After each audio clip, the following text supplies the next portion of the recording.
to Art of Advisory.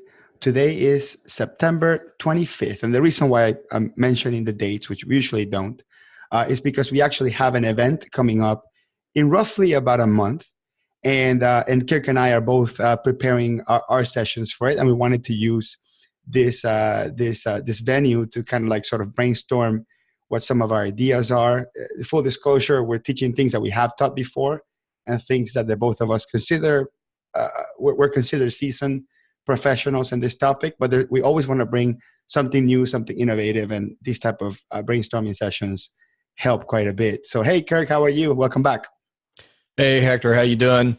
I appreciate you admitting that you've taught your topic before. I'm teaching a brand new topic, how to determine the best hourly rate for your practice. I'm really looking forward to that. That's going to be a great session. Oh, so a nice change from the good old value pricing. We're going to go back to hourly now? Yep. Well, that should be challenging.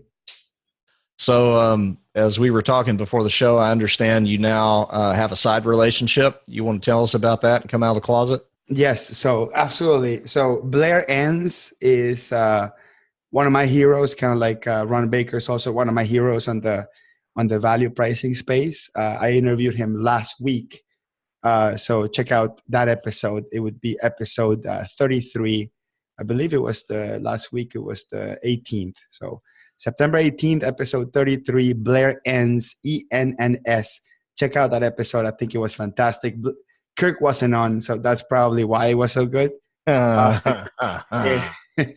but it was really, really good. Blair's an expert in pricing for creative firms, mostly for like marketing, advertising, and creative type firms.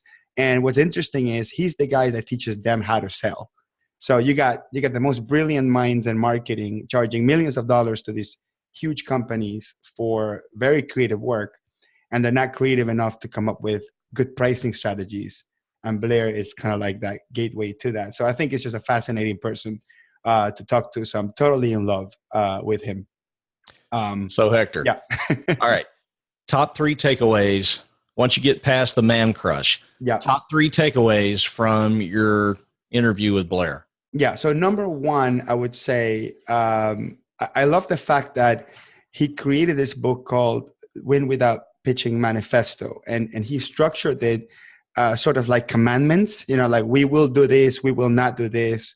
And I believe that all industries need this. I believe that even the accounting industry, especially some of the more modern firms that want to do things differently, that sort of thing. I think we actually need that. We need some sort of manifesto to ground us in the core values and ideals in which we want to take our business towards, and who we focus in and how we work. I think that we absolutely all need that. So I actually like the fact that he has a whole book around that, and we talked about that briefly. That would be takeaway number one. That would be one of my life missions in the next year or so, is to create my own company credo or my own company manifesto, which will mimic a lot from what I learned from Blair. Number two, the key takeaway, and that's part of our conversation and part of one specific episode from his podcast, Two Bobs, which they talk about how successful people talk about money with ease. And this is just a really interesting topic, because we are usually taught or raised that talking about money is rude. When we talk about monies and quantities and who has money, who doesn't have money, how much things cost, funny, after you bought them is rude. So you could always talk to someone about how much a car is, but if after you bought it, you can't talk about how much you paid for it. It's the craziest thing. We have this really strange taboos around money. And one of the things that he brings out of the open and kind of argues for is that successful people can talk about money with ease. And that translates into business when you're giving your price or quoting your services or talking tangibly about what the client could possibly get back from their investment by hiring you with real numbers, and also talking about how much money you would pay them back or give them a money back guarantee if you don't perform. All these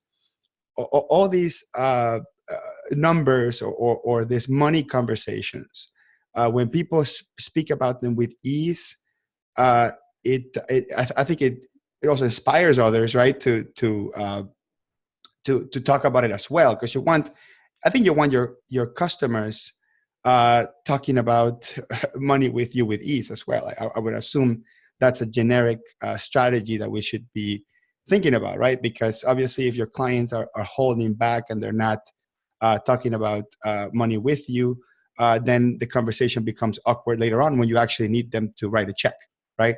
So I actually thought that was pretty interesting. I think that you and I could both spend a whole episode talking about on experiences with conversations about money with friends, colleagues, customers, all that stuff.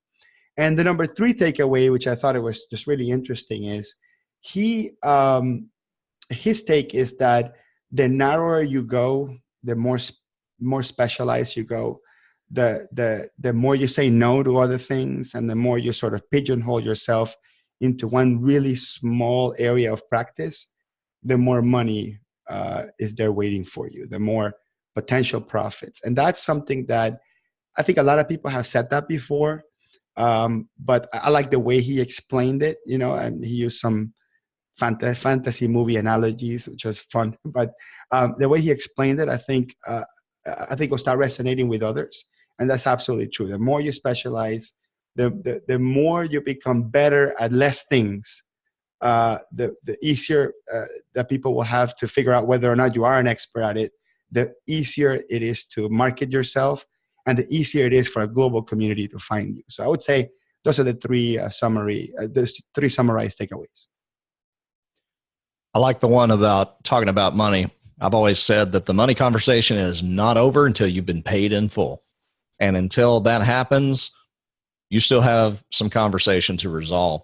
It's interesting. I think, and I haven't watched the interview yet, so Blair may have commented on this, or I may be going in a totally different direction. But, you think back 50 years ago, even 30, 20 years ago, the idea that an increasing majority of the U.S. population would be self-employed, would be freelancers. People would be leaving corporate America, quote, and going out on their own, wasn't really part of what we were expecting. Now that's norm. And, statistics are showing that, anywhere from 10 to 20 years that half of the workforce is going to be self-employed. So I think a lot of these ideas about being polite about money came from our personal interactions, right? We were taught not to ask what somebody's salary is, right? Or not to ask how much, as a kid, kids, when they're born, they don't have any of this preconceived idea that talking about money is bad. So they'll turn around at the dinner table with guests and go, Dad, how much money you got in your bank account? Right? Or Dad, how much did we pay for this house? Or all those kind of things, right? That are kind of taboo or considered rude or impolite to talk about. Well, those type of ideas don't transfer to business. It's actually the opposite. Not talking about money is rude in business. Why? Because business is based on money. It requires money, right? Money is typically changing hands in two different forms, right? One person's paying in currency to the other. Well, the person who's receiving currency is turning around and providing something of greater value back to the person who's paying them. So it's just weird that in my opinion, we've taken kind of what were these social taboos in our personal life and moved them into business. And I think that's been compounded because a lot more people are now running their own businesses, freelancers, et cetera. So the other thing, and I'd be curious to hear your opinion on this, is, Blair is the first person that I ever heard stand up and say, I price the customer first before we even talk about scope. And I find that really interesting. And in my opinion, that's a more advanced form of pricing. I agree it's the direction to go, but did he talk about that? And what was your impression? We didn't talk about that. We were cut short by the gods of the 1 hour time frame. So yeah, I think I could have gone forever. I'm going to try to, I don't know, I'll send him a gift or something, see if he can come back and we'll spend another hour with him. I would love to pick his brain about so many things, but we didn't get a chance to talk about that. But I think so. Just unpack it, just so that I'm not leaving people hanging. Blair says that in his first conversation with the customer, based on the questions he asks about their business and what they're wanting to achieve, and this is at a top level, he's able to price them. And basically, I think the way he would put it is, he says, I decide on the price I want to receive to help that customer. based on the problem they're telling me they have and the type of business they have, their experience, revenue, et cetera, where they want to go, I price them there. And I don't even, it doesn't matter to him that he hasn't determined the scope yet. That's the price he wants to receive. And so basically he decides on the price he wants to receive. And then, he works, essentially he gives them a range usually, I think, although sometimes he might give them a number, but basically he just gets price out there early so that he doesn't waste another phone call with a customer if they're not comfortable with the price he wants to receive. Now, I think there's a couple of points there. Number one, he has gotten so confident with pricing that he has no problem quoting a price up front, not knowing the scope, because he trusts himself to make sure that he matches the scope up with the price later. But it's interesting. He's taking the same approach that Toyota's been taking with cars for years. They first determine what the market will pay for the car, and then they go to the engineers and they say, hey, we need you to build this car at this price, and so we can and with this profit margin, essentially. And then they leave it up to the engineers to figure out how to build the thing where they can make a profit. So it's kind of interesting. He's taking the same approach. So, okay. And the other comment I'd make, to me, it's a more advanced form of pricing, but I think it's what we should be working toward. I'm going to comment on that, and I really hope that we don't go down this rabbit hole and turn this episode into a full pricing conversation, but why not? I guess, you're teaching value pricing in QuickBooks Connect in a month anyway, so this stuff will be relevant no matter what. So 2 comments. So first, you talked about the taboo of talking about money, and you mentioned talking about money with friends and customers. You didn't talk about talking about money with employees, and that's a particular interesting topic, because I've gone through iterations of that in my own business, where I've had employees in which I give them no exposure to our financials, like how we make money as a company. And there's another group of employees that I have given them full exposure to the financials. And I may have implemented one right and one wrong, but I've got really mixed results, whereas I don't have enough information to tell you which route I prefer. For the sake of transparency, I wouldn't mind if they knew and understood that.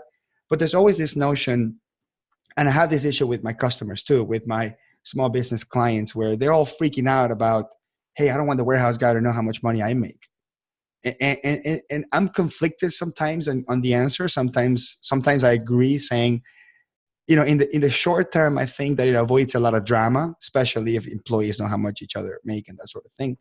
But in the long term, if you're an employee starting off in a company and you know that a manager makes 3 times as much as you, wouldn't that encourage that person to want to grow into that position? I mean, I'm just thinking out loud. Maybe we can reserve a whole episode to this, because this is actually a big. This is one of the things that when I first heard Blair say this in the podcast, and David, his co-host, I didn't pay much attention to it, and I've gone a second time around and listened to all podcast episodes. And the second time I heard it, it just really struck me on how bad I am talking about money. And when I say bad, I mean relatively. I think I'm great to talk. I'm great to talk about money compared with maybe everybody else in my family that's not an accountant, because money, it's a simple concept for me to talk about. But I think at the end of the day, I'm nervous wreck when it comes to discussing numbers with people. Even asking an employee, hey, how much money, what are you aspiring to next year in terms of a raise if you scale up and increase responsibilities? I'm scared that they'll say a number I can't afford or that sort of thing. So I think that's a big topic, Kirk, and we probably should dedicate a whole episode to that. What Hector just meant was, Kirk, we're not going to change subjects and continue to talk about that. So he's basically telling me to limit my comments. So I'm going to limit it to this. The same thing that I say about the money conversation with a customer, I would apply that to the employer-employee relationship until you've been paid in full. And obviously, an employee's not been paid in full. I think you would have to say the first paycheck or maybe the second. The money conversation's not over. I think the companies that have easier conversations with their employees about money are the ones who don't hide it, are the ones who share more. I'm not saying they open up the books and any employee can go and look at, the accounts and see what's going on. And I'm not even necessarily saying they necessarily share salaries with of one employee with another. That depends on your company culture. That's a culture decision, in my opinion. But when they advertise a job, they do say, here's the salary or here's the range. So in other words, they don't even get people applying that don't already know what the expectation is. And, it's kind of taken Blair's approach the same, right? Blair says, you know what, before I get the scope, before we get too far down the road, I'm going to put the price out. Well, you can do the same thing on the employment side by putting it in the employment ad or just stating it in the first interview. Hey, I just want to make sure you understand you're applying for this position. It's going to start at this salary or this range. That way there's no misconception. What would be worse than to go through an entire interview process with an employee and you want them and then you find out, they're thinking twice what you're thinking. So those would be my comments, and we can certainly devote another episode to that. But I can't just let you throw it out there and we not will, correct yeah. We will. So let's transition to your value pricing. That was a joke, a sarcastic joke at the beginning. He's not talking about hourly fees in QuickBooks Connect. He's talking about value pricing. And let's transition to that. And there was a second comment that you made, which I think will be a perfect segue, where Kirk says that, Kirk said that before he meets with a client, he has enough information, or he can infer or extrapolate enough information about the value that he's going to bring to the table. I would say more in terms of economic value, like how is that client going to get something out of what he does after he's finished. And he has enough experience, and he does research on the client and understands the client size and the growth potential and all that stuff to get an idea more or less how much would be the right price range for that customer to feel comfortable with the service provider. And to say that, Kirk and I both, when we talk about value pricing, we talk about scoping and the value conversation as the most important piece. Blair is in this advanced stage where he's, I'm not going to say he's beyond that. I think he still has significant value conversations, but I think he has sort of a value conversation with himself to try to infer what is it that he's doing for that client. And he predetermines that range of pricing just to see whether the client is in that range as well. So whatever idea he has in mind about, how much, I don't want to say effort, but how much value he's bringing to the table, it's congruent or it matches with his original plan. So I think that's kind of what you're saying. So maybe we can contrast that with the value conversation and make that a good segue into let's talk about your session in QuickBooks Connect. Well, I think what Blair has done essentially is he's become so good at the value conversation that he's actually able to have the value conversation in less time. He knows which part of the value conversation is most important to him. And he's basically able to get that information that he needs in order to create a price, very quickly from the customer. So I actually believe he is having the value conversation. He just knows how to do it, and he knows what part of it is important. And that, as we've said a couple times, that's a more advanced level. So what's my session at QuickBooks Connect? I don't remember the exact title of it, but it's something along the lines of, it's not enough to get the customer to say yes, you need to know why. And so I think the title of it is The Art of Engaging Customer Dialogue. Essentially, I'm going to be talking about how do you have the why conversation? How do you get into that conversation? And we're going to start from an aspect of you haven't done it before. You're going to be doing this brand new. So if you've never done it before, you're going to be able to walk in and get some tools to help you walk out. In fact, I distill it down to 3 basic questions that you can use to start. Now, if you're somebody who has maybe been having value conversations, is ready to go to the next level, the good news is it's a 90-minute session. So I'm not going to spend all of it at the beginner's level. We're going to start at the beginner's level, and then we're going to move up to the intermediate and intermediate advanced level. I'm going to have some more things. So it's going to be possibly review for some, and for some it's going to be brand new, but there's going to be something for everybody. We're going to have some demonstrations of it. I'm not just going to get up there and show slides. Of course, if you know me, I go with minimalist slides. I'm not somebody who, sits there and shows 8 bullet points on a slide and then goes to the next slide, slowly reveals each. That's not my style. I tend to teach in an outline. I tend to teach in a structured way, but I'm going to have examples where I demonstrate how to have a value conversation. We'll have at least a couple exercises where those that are in attendance get to participate. So it's going to be a very engaging, active type of session. And if you know me, I don't tend to stand still. I tend to move around the room. I also tend to include humor in it. In fact, we're even going to talk a little bit about how you can use some techniques from comedy as, kind of fodder for having the value conversation. So there's a lot of things that we're going to be doing in there. And I just continue to refine this session. You mentioned it's a topic I've taught before. I have taught it before. I've never taught it this way before, meaning every time I teach a subject, I always add new information. I always bring something new to it. I never teach it the same way completely twice. I don't have a canned session that's the only way I do it, that I can never change. So I'm looking forward to that. What about you? You're doing something around using YouTube as a marketing platform. Tell me about that. Yeah, can we dig a little deeper into yours before we go into mine? Sure. I just didn't want to get on the deep end with you because I didn't want you to drown. No, that's fine. That's fine. I can do mine fairly quickly. So one of the, I know we're talking about Blair Enns, so I'll bring it back into the conversation. One of the lines on his book, the Win Without Pitching Manifesto, is we will do with words what we used to do with visuals, or something like that. And you were talking about your teaching style. See, I went to to a couple of your sessions. I've been to a couple of your sessions. You've actually used me as a prop, which is fine. And by the way, you did a great job of holding the whiteboard. I was so happy with your performance. Exactly. And you have your slides have maybe 50 words, and the whole presentation.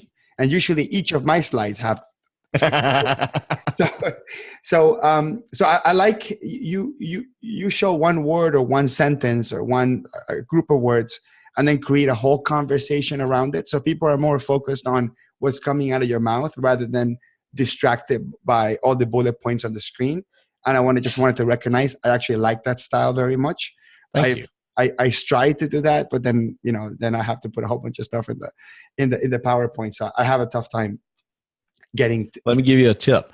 The less words you put on the slide, the less the audience knows when you deviate. Oh, that's a professional speaker tip right there. Actually, that's great. That's good. That's good actually, stuff. Yeah, of course. Because if you got 3 bullet points there and you mention a fourth, it's like, hey, where did that come from? That's not on the screen.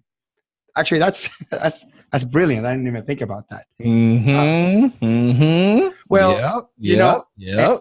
And thinking about that, so when you were trying to figure out what the client wants in your interaction in the project, and you're trying to dig deep and have this conversation, which is essentially around figuring out priorities, right? Because a lot of times, and let's dig a little bit deep into it.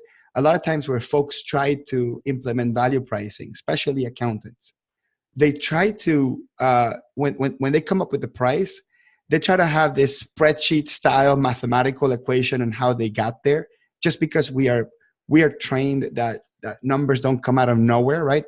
All the numbers are balanced. Every debit has a credit. So when we come up with a price, it's an accumulation of, let's call it, value.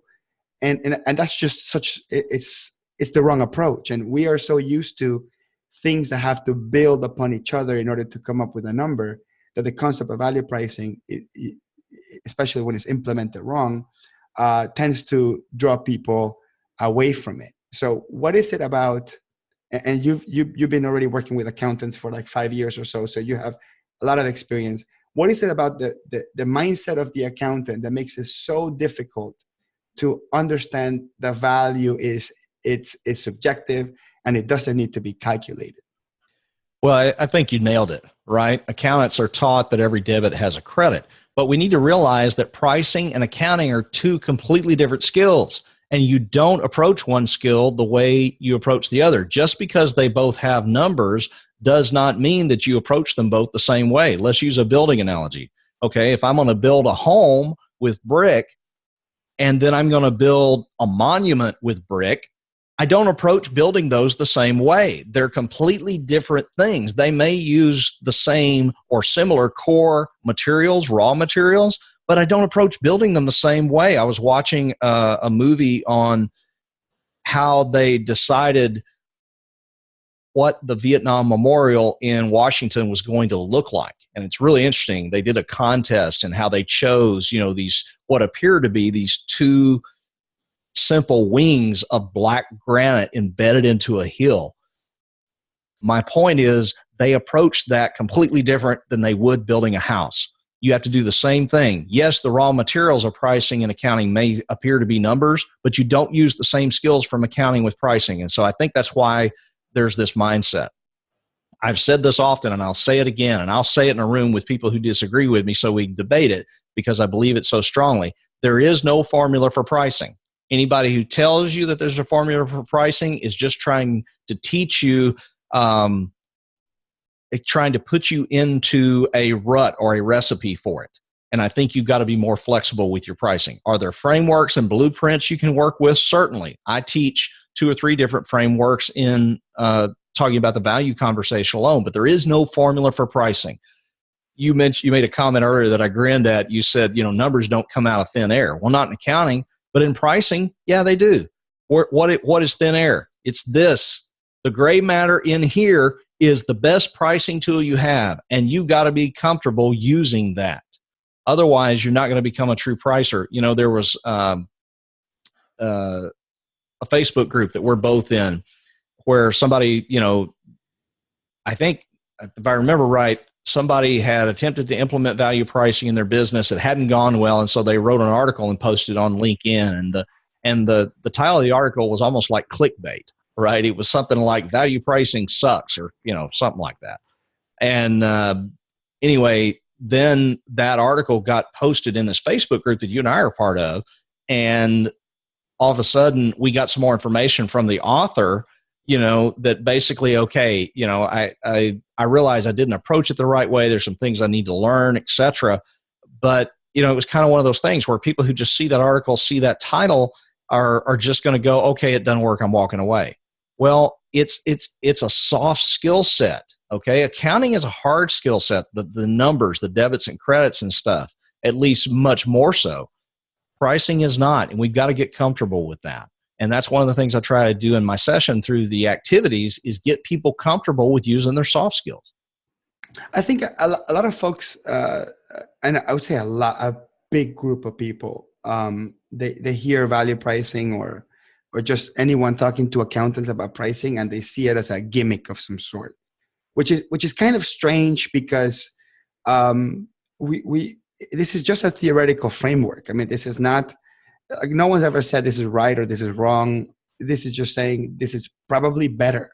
And the theoretical framework, it's very clear. It says most of us, when we buy things anywhere, we have the price up front, with the exception of somehow our accountants and our lawyers, because we have to wait until they tally their time and send us a bill.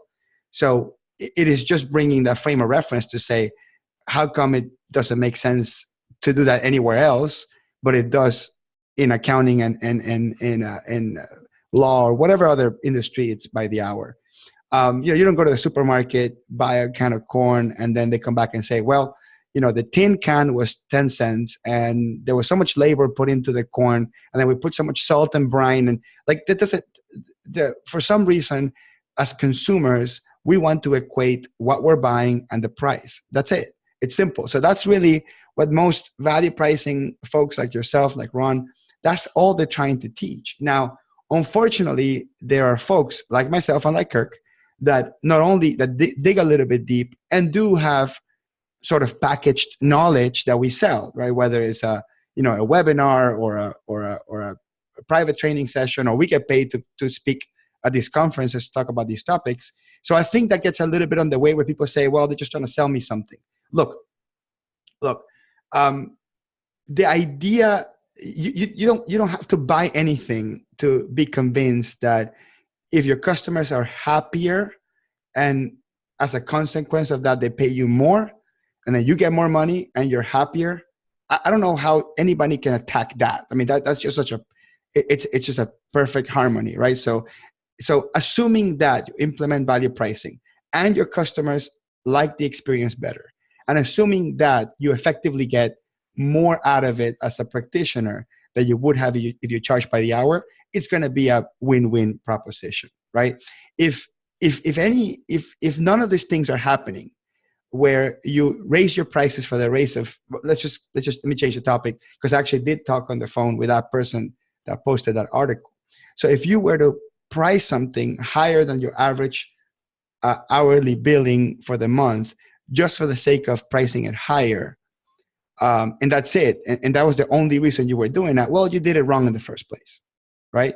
And that was what I was trying to explain to him, to say, look, the only reason why you should implement value pricing is because value pricing means that the price matches the value or is under the value of what you provide. That's all it means, which means that in order to get there, you have to understand what the customer values, which means you have to get the client to tell you what's high priority, what's low priority, which also means that you as a practitioner have to figure out if the things that the customer values are also the things that you can provide, which also means that if you are going to provide high value to a customer, you have to quite possibly increase your tooling and your skills. So value pricing as a theoretical framework, well implemented, has this spillover kind of domino effect that it just makes the entire experience better.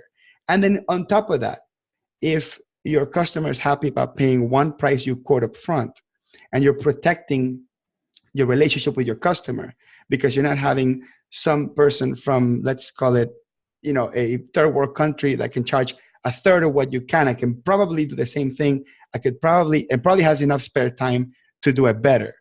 You protect your business that way. So I think if you actually take a look at all the components and the byproducts of the culture behind the value pricing business model, not pricing higher for the sake of pricing higher, I think you see things differently.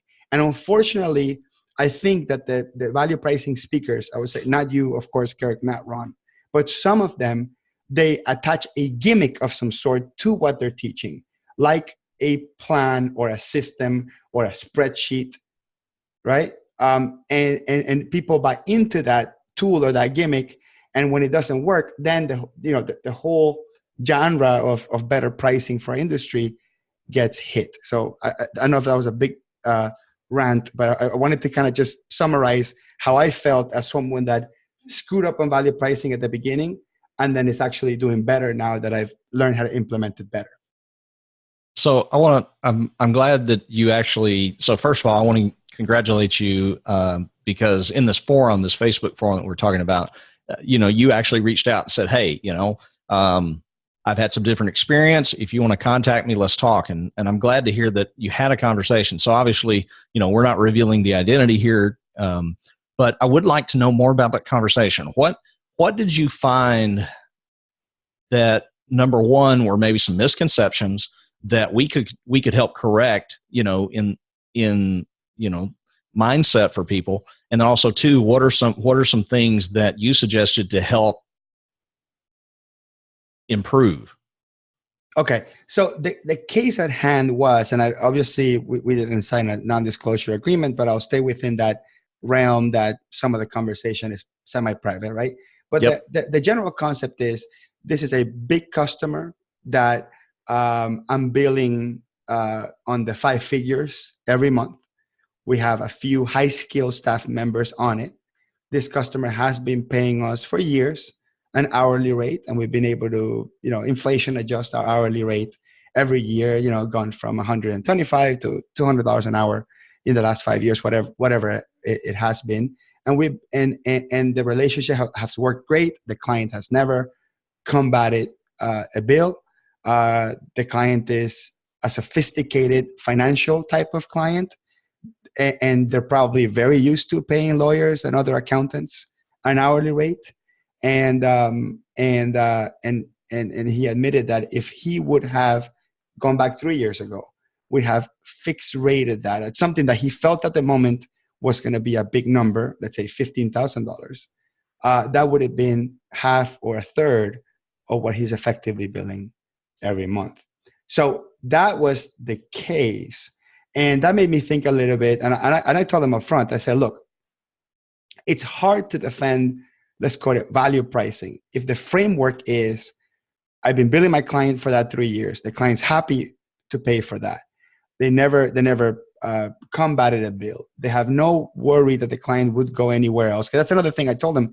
I told them the problem with your hourly rate is that anyone could just lower it by $20, and all of a sudden you're very vulnerable, right? Because the only thing you're trading is time.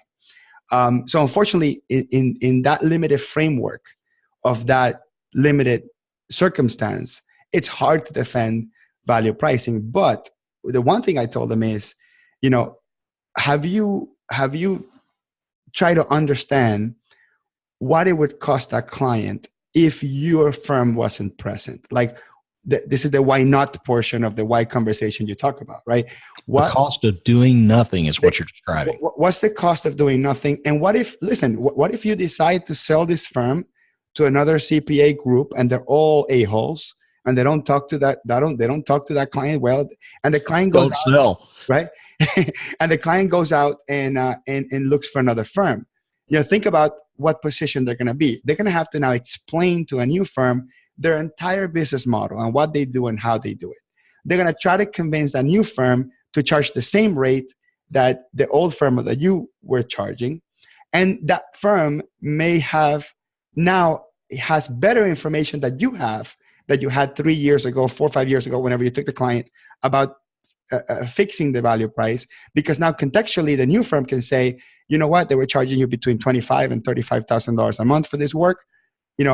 I'm, from my experience and looking and judging these 3 years worth of work that you're bringing in the table, I would not charge this hourly. I would charge a flat fee of $50,000. And all of a sudden, you helped another firm fix price and get a bigger amount than you did, because you did the hard work of charging by the hour and creating the framework around it.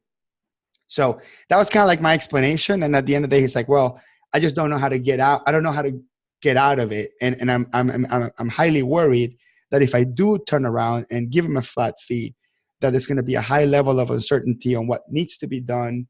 And I may end up having to put 3 new staff members on it. And all of a sudden I can't afford, or I will lose some money in the deal. And then we had the conversation, but what about scope? Are you scoping this job?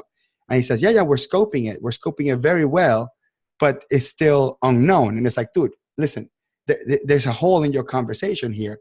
You can't say I'm scoping the job well, but I still don't know what we need to do. I mean, that's just completely, that's just completely off, So without getting, conflicted with him, that was just my point. I just said, hey, dude, you got a new friend. I will help you through this process.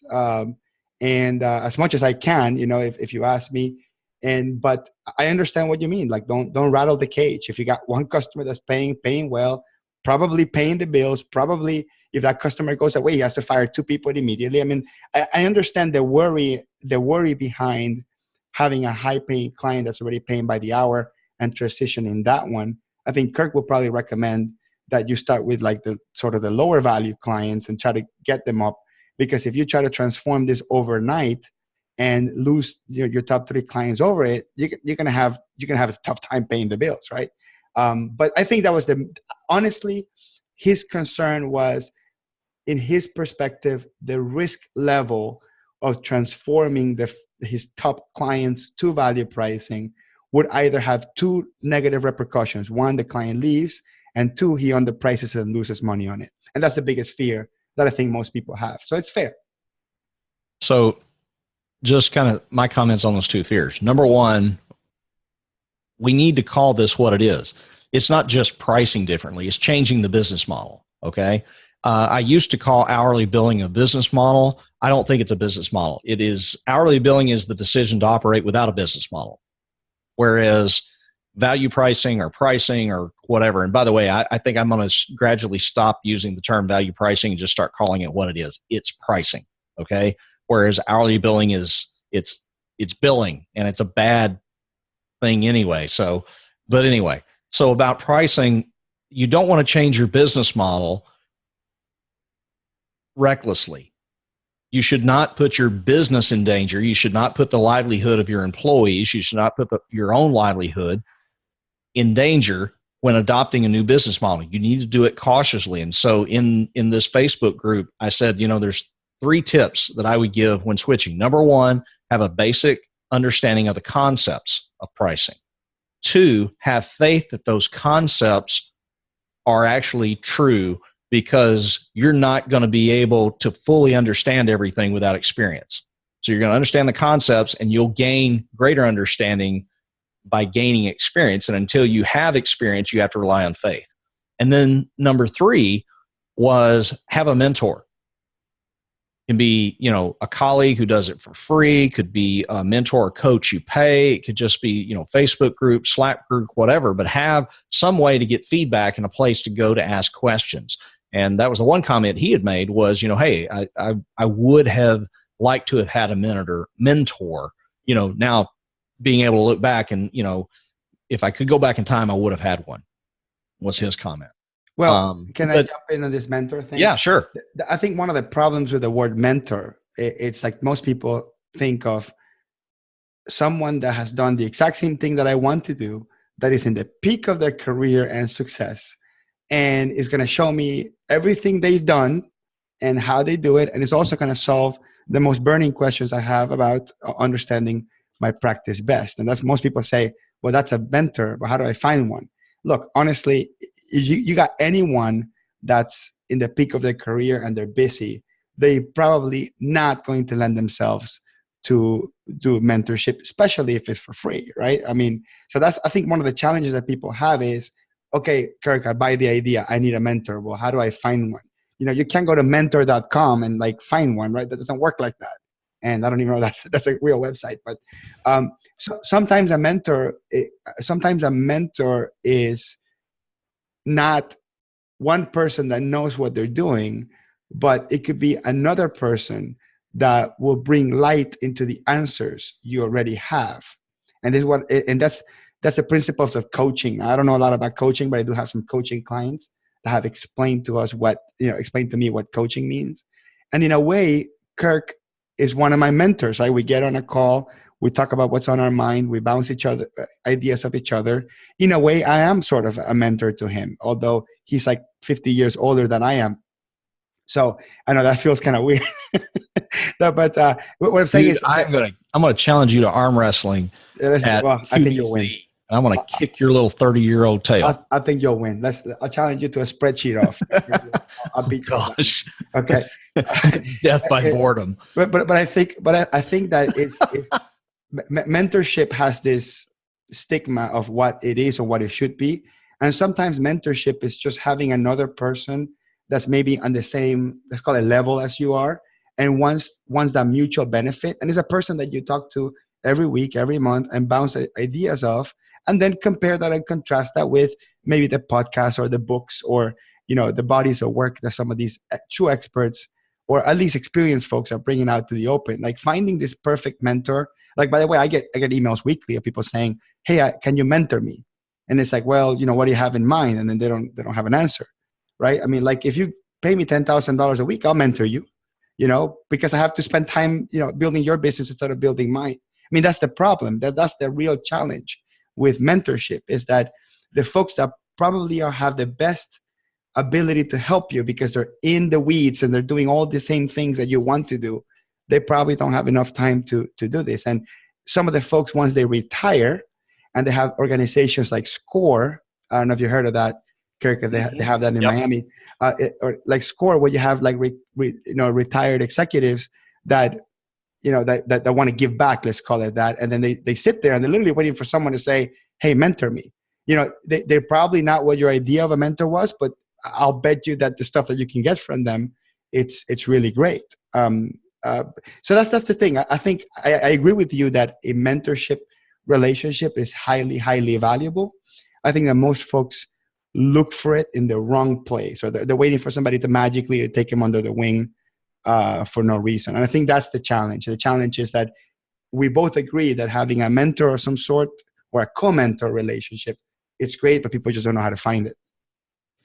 So I'm going to push back a little. And that's one of the nice things about this webcast is the fact that we don't always agree. We don't always have same points of view. And so people can hear both sides of the coin and then, decide which route they want to go.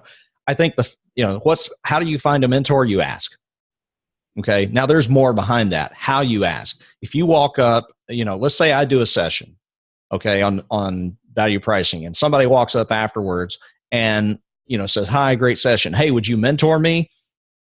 Yeah, that's not the best approach. Best approach is, build a relationship with the person first, right? Whether you do that through social media, in person, maybe, a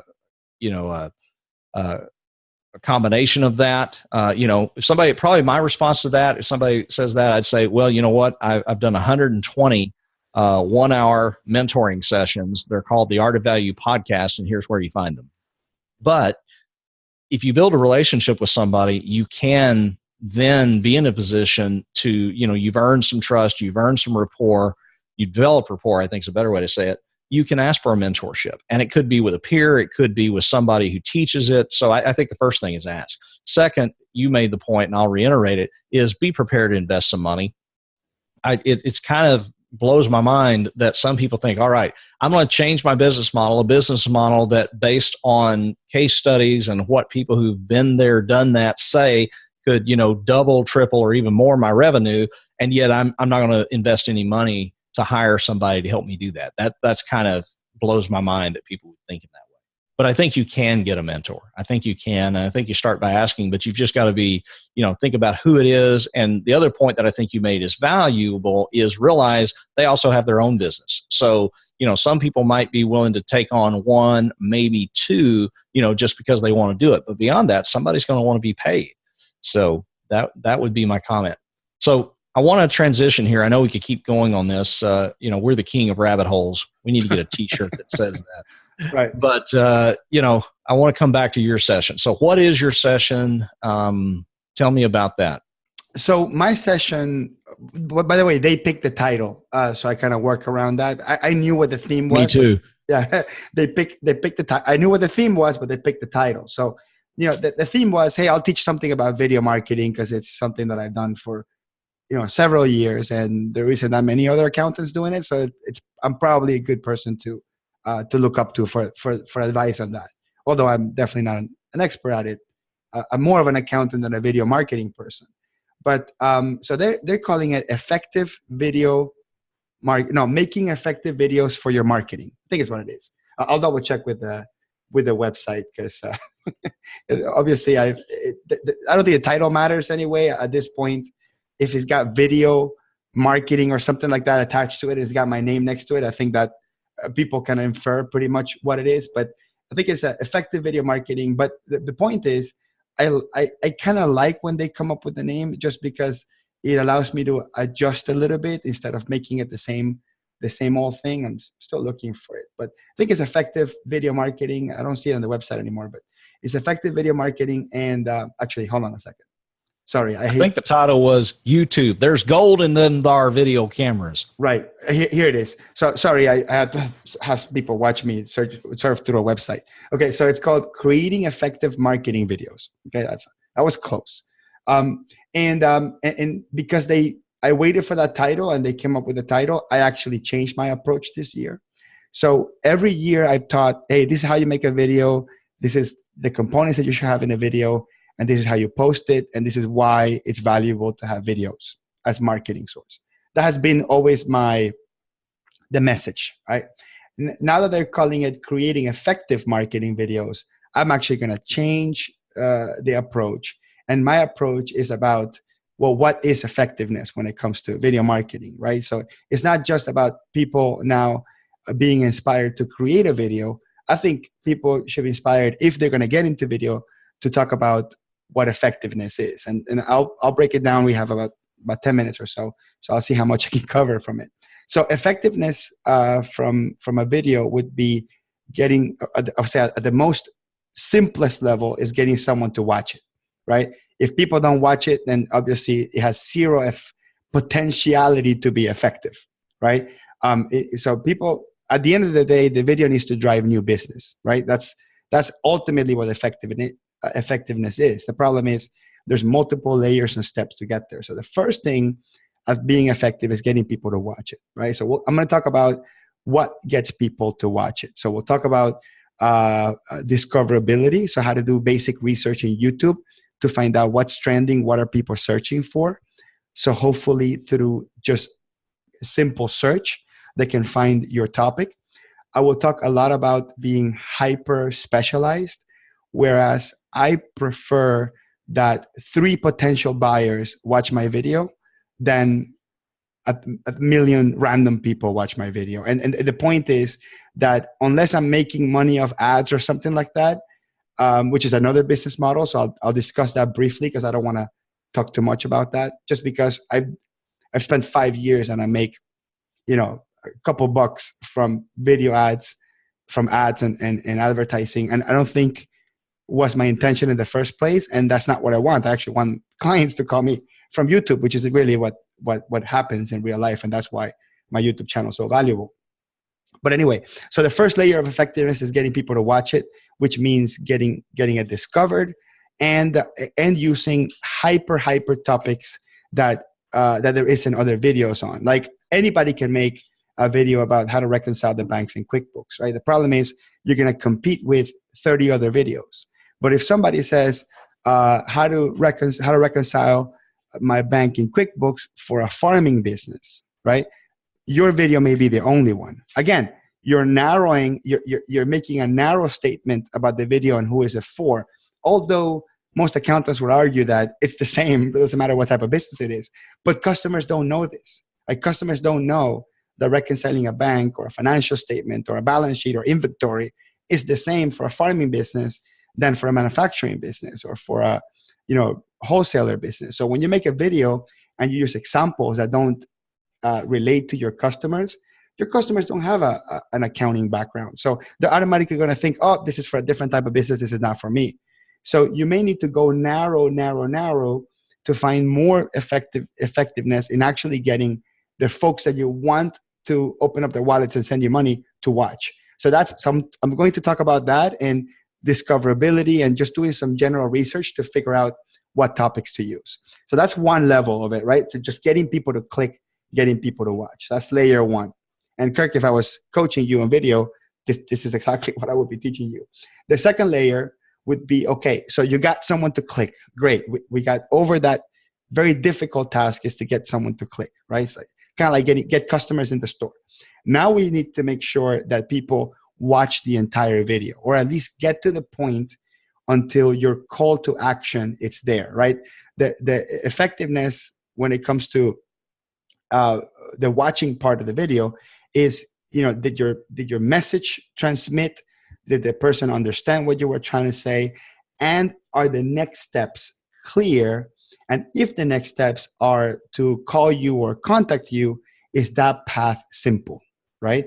Like if your next step is go to my website and contact me, and then you go to your website and it takes like 8 clicks to find the phone number, obviously there's something very ineffective about the way you're doing this process, right? So we have to now think about during the video itself, during the content, what does effectiveness mean? What do you want the client to get out of that video? Do you want them to call you? You want them to email you? Do you want them to remember you? So when they do call you a year later, they remember who you are, what you stand for, and have a higher probability of buying from you? Or do you want them to remember you as the expert so they're not ready to buy now, but when they're ready to buy 3 years from now, they're okay with paying 3 times the price because it's already in their subconscious that you're the man or you're the woman for the job. So that's the second level of it, is how do we create effectiveness around the viewable portion of it, right? And then I'm going to show you some tools in YouTube where you can actually see something called a drop-off, where you actually you get stats around when people are logging off, and you can use that information if you see a pattern where you see a big dip on when people like stop watching your video. Find out what you said, how you said it, if there was some issue with the noise or quality, or maybe you ranted off to some other topic. Find out what is turning people off from your video, so when you make the new one, you adjust from that. So that would be like, that's that piece. And then we'll talk about effectiveness after the video, which is how do you use your video platforms to improve all other aspects of your business, or create new service streams. So I'll give you one interesting one is I do one-on-one training sessions with QuickBooks and I charge a price. And we ask the client, do you want a recorded copy that doesn't go into YouTube, right? A private recorded copy. And they say, yes, that's an extra $100. And all I had to do is click a button, record and send it to charge an extra $100. All of a sudden I'm increasing 25% of my revenue with a single client because they find having a recording of that valuable. Now, that's inferred that we're not allowed to record the session. So when the client tells me, hey, I want to record your session, I tell them no. Now, I can't prevent them if they're recording it otherwise, but most people are respectful towards it. I say, no, that's not a recorded session. Why is a recorded session more expensive than a non-recorded session? You would ask, especially if you're not a value pricer, you would say, well, the effort is the same, right? So why is that costing any more? Well, if you're being recorded and you're a professional that holds a license and you're watching TV, you're watching, the news, what you say and how you say and how you practice can be held against you, if you're being recorded, right? So you have to think about, so I have to up my game a little bit. I have to maybe add more disclaimers. It is possible that something that takes 5 minutes to explain because it has no ifs or buts around it, right? Or no disclaimers or no general rule, no exception to the rule. I have to be a little bit more lengthy, more explainful. I don't know if that's a word. I have to be more explainful, and maybe I have to cite my work too. I have to say, okay, based on what you're telling me, this is what I think you should do. And by the way, let me search it real quick. Let me send you a link of the IRS website that supports what I'm saying. So there's just a lot more work around being recorded, and the client needs to understand that, and the client does value that. So you charge a little bit more for it. So that's something that recording YouTube videos inspired me to add as an additional service. And I would say only 15 to 20% buy it, but the ones I do, they love it. It's like a personal coach, in their computer. And you were talking about mentorship. So you get, what are the things that your YouTube channel can inspire your business to do? The other piece that it has done is I have great body of work now. So when I talk to a new client that's manufacturing, I tell them before we meet, you must watch these 2 videos I've already done in manufacturing. And most people say, well, you're shooting yourself in the foot, Hector. You're explaining a lot of the stuff you would have explained in your private training session. Yeah, I know, but I know that I charge double, triple what the next guy charges. And I only want to deal with the difficult stuff, the challenging stuff. And I want to be the one that solves the big expensive problems rather than helping someone how to create an inventory item. I prefer that they learn that through my video first, and that inspires them to ask the smarter, deeper, harder questions during my session. And that makes it much harder for me to be a commodity, right? Because anyone can explain the basics and anyone can charge to explain the basics, but not a whole bunch of people get in the deep end of the complicated portion of, let's say, manufacturing or inventory. So I'm okay with giving away, 3-4 hours worth of videos that explains the basics, that probably shoots myself in the foot of what would have been a 3-day training. Now it's only 1 day, or a 2-day training, but I adjust my prices so I can afford to spend time creating basic content so I can charge more delivering advanced content. So that would be the third phase, is how we use those videos to have an effective practice around it. So it also feels like it was worth the investment to do the whole thing. So that was it in 8 minutes. Hopefully I covered it all. I don't know if I went too long on that. So Hector, I'm just glad to know that you're not overly excited about your topic. I appreciate that. So let's wrap this up by doing this. If somebody has been enthused or excited or empowered by us discussing the sessions we're going to be doing, and they want to join us, where should they go to join us in San Jose, California in early November for QBC? Okay, so there's a caveat to this, Kirk. Caveat number 1, both of us are teaching at the same time. So you are going to have to make a choice. I think so, or not. Well, actually, no. So I'm doing Monday, November 5th at 1:30 p.m. in San Jose, California at QuickBooks Connect. So you go to www.quickbooksconnect.com, register for the conference. You will get all the value from my session, and then everything else you get as a bonus. And then Kirk's session, which I thought it was at the same time as me, because we almost always, they put us in conflicting sessions, but I don't know if yours is at the same time. Do you know what time is yours? 3:00. So people can get warmed up with your session, then come to my session. I'll finish knocking them out, and then they go have supper. And is yours on Tuesday or on Monday? Monday at 3. Monday at 3. Okay. I don't see it on the calendar, but what is it called? 3:30.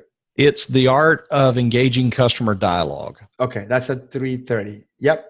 It's called Yes and The Art of Engaging Customer Dialogue at 3:30. I'm definitely gonna attend that one and not attend the blockchain one, which is the other one. You're not going to make it to mine. You're going to be too busy answering questions for yours. I just hope ours are not in the same room, because then I won't start on time, because people will still be trying to get their questions answered to yours. That's a good point. So definitely that. I think Kirk, you get there on Sunday. Is it Sunday that you get there? I am flying in Monday morning. I looked at my schedule, and I looked at airfare prices, and I'm going to be getting in about 8 to 9 o'clock California time. Okay. So I'm getting there on Saturday, and midday, I may go to San Francisco just to eat something delicious, and then come back to San Jose. And on Sunday, I may do something fun, like go play golf or something. We'll see what happens. So I'm relaxed for my session. But yeah, I will be in QuickBooks Connect, hanging around, and my class would be at 1:30 p.m. And then on Tuesday, I have no classes to teach so far, so I'll probably be hanging around different classes, and I'll come back Tuesday night. I elected not to stay there through Wednesday. I got 4 kids to take care of, so. Well, and see, that's where our trade-off is. You're coming in Saturday, leaving Tuesday. I'm coming in Monday morning, leaving Wednesday night, because I have a couple sessions Wednesday morning. So right. Either way, so if you want to join us, I think it's just qbconnect.com. Otherwise, Google QB Connect or QuickBooks Connect. We'll see you in early April in November. Absolutely. Thank you.